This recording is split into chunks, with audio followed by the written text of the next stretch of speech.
Bismillahirrahmanirrahim. Assalamualaikum warahmatullahi wabarakatuh. Alhamdulillahirrahmanirrahim. Perkenalkan, nama saya Najmi Fauzan Prawiyananda dari Fakultas Syariah Hukum Ekonomi Syariah dengan NPM 110.15018 yang akan mempresentasikan penelitian saya yang berjudul Penerapan PSAK nomor 19 tentang laporan keuangan akuntansi zakat dan infak sedekah di Basnas Kota Bandung.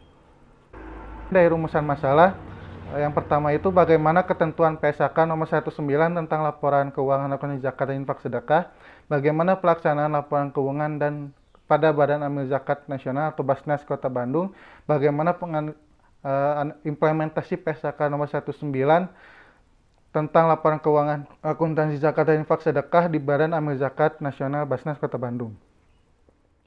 Pertama, pembahasan PSAK nomor 19 tentang laporan keuangan akuntansi zakat dan infak sedekah.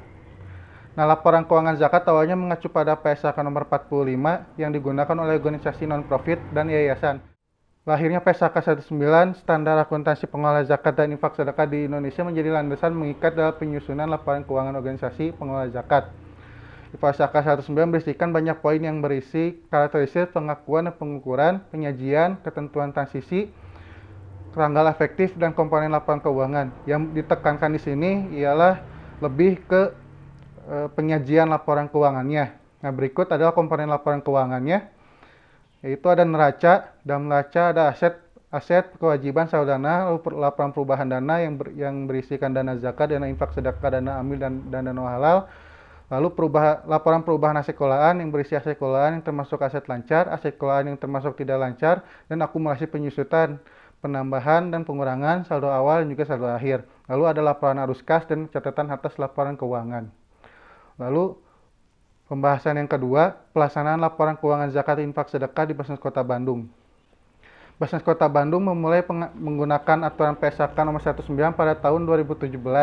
Sejak Basnas Kota Bandung membuat laporan keuangan. Untuk tahun-tahun sebelumnya, Basnas Kota Bandung hanya mencatat secara manual saja pencatatan pemasukan dan pengeluarannya di dalam buku kas umum atau BKU dan tidak mengacu kepada PSAK nomor 19. Di sini ada laporan keuangan yang terdapat di Basnas Kota Bandung. Itu pertama ada neraca, itu aset, liabilitas atau kewajiban, lalu ada saldo dana. Lalu ada laporan perubahan dana yang berisikan dana zakat, dana infak sedekah, dana amil, dan ada laporan arus kas dan juga catatan atas laporan keuangan. Lalu yang ketiga, pembahasan analisis implementasi PSAK nomor 19 tentang laporan keuangan akuntansi zakat infak sedekah di Basnas Kota Bandung. Dalam pembahasan ini akan diketahui kesesuaian penerapan laporan keuangan di Basnas Kota Bandung, apakah data di lapangan telah sesuai dengan PSAK nomor 19 atau belum. Yang pertama adalah neraca. Berdasarkan penelitian saya yang lakukan, Basnas Kota Bandung memasukkan dana non-halal yang seharusnya terdapat di dalam bagian saldo dana justru dicantumkan di dalam liabilitas.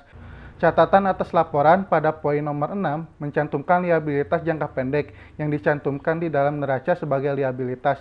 Dalam poin tersebut terdapat titipan dana non-syariah sebesar 40.062.769 dengan keterangan titipan dana non-syariah merupakan akun untuk menampung pendapatan bunga yang berasal dari penempatan dana kas di bank non-syariah. Dalam kalimat tersebut menjelaskan bahwa dana tersebut ialah bunga bank dari bank konvensional, yang berarti adalah bunga bank konvensional.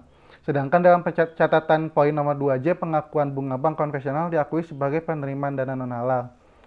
Lalu laporan perubahan dana. Basnas Kota Bandung dalam laporan perubahan dana mencantumkan dana zakat, dana infak sedekah, dan dana amil sesuai dengan PSAK nomor 19, tetapi tidak mencantumkan dana non-halal di dalamnya. Lalu ada laporan perubahan aset kelolaan. Basnas Kota Bandung tidak mencantumkan laporan perubahan aset kelolaan di dalam laporan keuangannya. Hasil penelitian saya, Basnas Kota Bandung mencatat laporan perubahan aset kelolaan yakni aset tetap di dalam catatan atas laporan keuangan pada poin nomor 5, di mana terdapat aset kendaraan dan juga peralatan. Untuk laporan arus kas dan catatan atas laporan keuangan, saya anggap sudah memenuhi PSAK yang berlaku masing-masing karena tidak dibahas dalam PSAK nomor 19.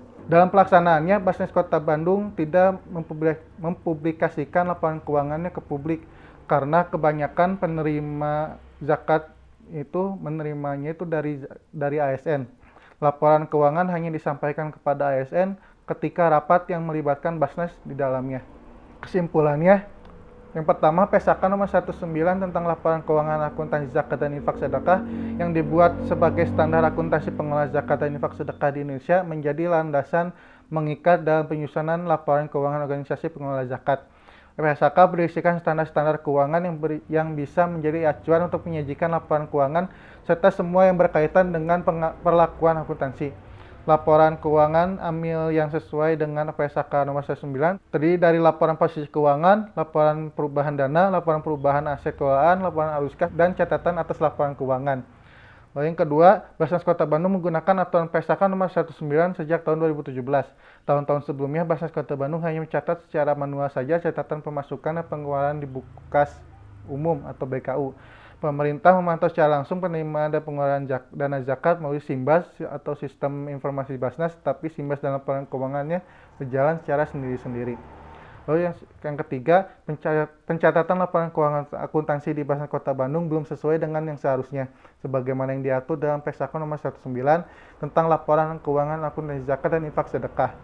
Komponen dalam laporan yang tidak lengkap yaitu tidak terdapatnya laporan perubahan aset kelolaan dan tidak terdapatnya dana non-halal dalam laporan posisi keuangan atau neraca dan laporan perubahan dana, serta dalam pelaksanaannya laporan keuangan ini tidak dipublikasikan ke ruang publik. Mungkin segitu saja dari saya. Terima kasih atas perhatiannya. Wassalamualaikum warahmatullahi wabarakatuh.